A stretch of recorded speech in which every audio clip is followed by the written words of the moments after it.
So you may have heard that shampoo ingredients can cause hair loss, but which ingredients are they and how much of that is actually true?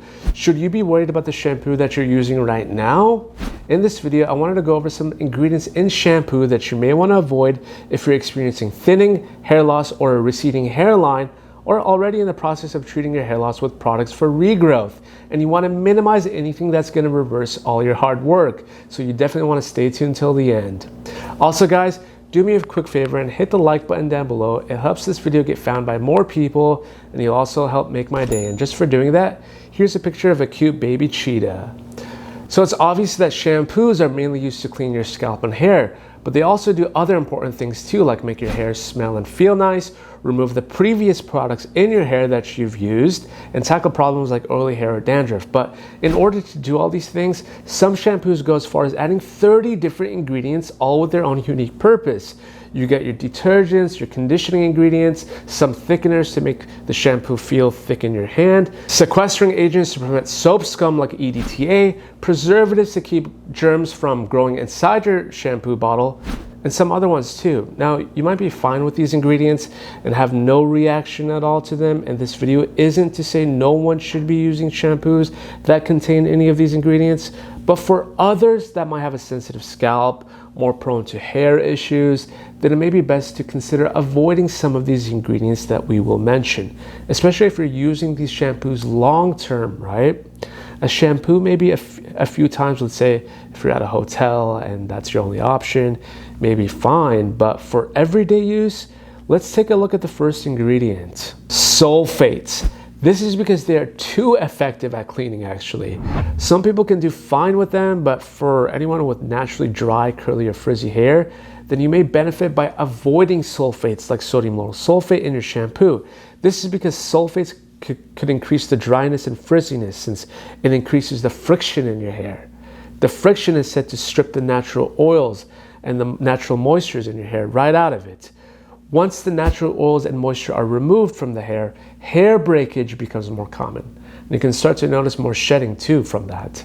This also goes for people that have colored or chemically altered hair too. The thing is, you can still get a thorough cleanse with the sulfate-free shampoo. I get that. Sulfate-free shampoos are going to feel different at first. Not a lot of people like them. They'll also take longer to create those suds, but it's okay. You may have to just use extra water for rinsing, and you should be fine if you want to switch over to a sulfate-free one. The second ingredient is formaldehyde. Now, there have been some class action lawsuits that have been filed against products with dimethyl for possible hair loss and scalp irritation. The counter argument is interesting, is that small concentrations of formaldehyde aren't usually a problem. But in large concentrations, it has been linked to some cases of hair loss. And also, overexposure to formaldehyde on the scalp isn't ideal for anyone who's trying to restore their hair. If you're in the hair regrowth phase, personally, I would just avoid shampoos with formaldehyde releasers altogether, even in small amounts that these companies tell you that they have. Also, when looking at the ingredients list, look for methylene glycol. This is the dissolved form of formaldehyde that appears in many hair care products. Hair straightening products are a big one, and it's formed by the reaction of formaldehyde with water. So yeah, there are sneaky ingredients and no one really is warning us about them. But remember, those keratin hair smoothing treatments done in the salon back in the day, you know, those Brazilian blowouts, well, it turned out that they have formaldehyde releasers in them all along. And sadly, many people reported hair loss and scalp irritation after using them. The third ingredient is sodium chloride, which is also known as table salt, right? Why is there table salt in your shampoo? Well, it can be used as a thickening agent. This is how some shampoos create that creamy feel, kind of like your sulfates. The sodium chloride can strip your hair of its natural oils and produce a dry and itchy scalp. And remember, a dry and itchy scalp also leads to hair breakage and hair thinning. The fourth ingredient is another one of those that's a case-by-case situations. Its abbreviations can be found as DEA or diethanolamine and TEA or triethanolamine. These are your ethanolamine compounds which help create a thick lather on your head and also balance the pH of the shampoo as well. For some folks, these don't do anything. And get this guys, sometimes these compounds can also cause scalp irritation. And if you're in that boat, it's good to be aware of it and avoid them, since Oftentimes scalp irritation is associated with hair thinning, which is what we don't want. It's interesting since the European Commission actually prohibits diethanolamine in cosmetics to reduce the contamination from carcinogenic nitrosamines. So yeah, there's that. The fifth ingredient, guys, is dimethicone in your silicones. You see, dimethicone is a type of silicone, and since dimethicone acts as a protective cover on the surface of your hair, it causes product buildup and blocks moisture and nutrients from getting into the hair. This means you'll collect more dirt, residue, and clog the pores on the scalp, which can cause irritation and shedding. Now, you're not going to find the word silicone on the back of your bottle. That's because they have different names for it. But anything ending in cone is a type of silicone. And if it's closer to the top of the ingredient list, it means there's a higher percentage of it. And the counter argument is this: not all silicones are created equal. True, some are lighter and better for your hair. For example, cyclomethicone, it's lightweight and water soluble, so you can easily wash it out. But some are heavy, like your dimethicone and amodimethicone, which weighs down the hair. And some of us don't need any more weight on the hair that we already have. The sixth ingredient is alcohol. The alcohols that you want to avoid if you're trying to restore your hair are the ones that have prop in their name, like isopropyl alcohol or propanol. These can potentially damage the hair follicle over time and dry out the hair.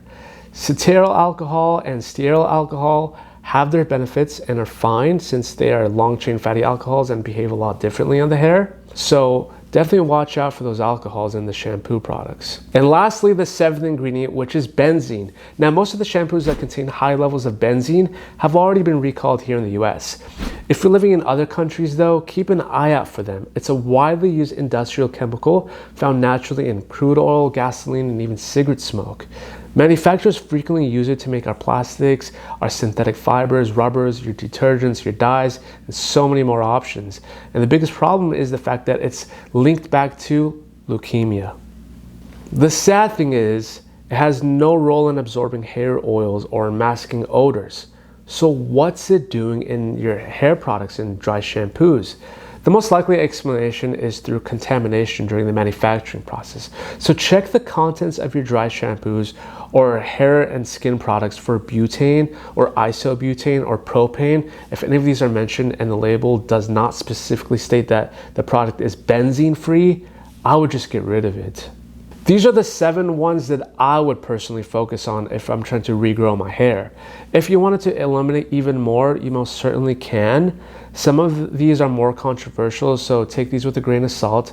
Phthalates, which are sneakily disguised as fragrance, triclosan, polyethylene glycol, and synthetic colors.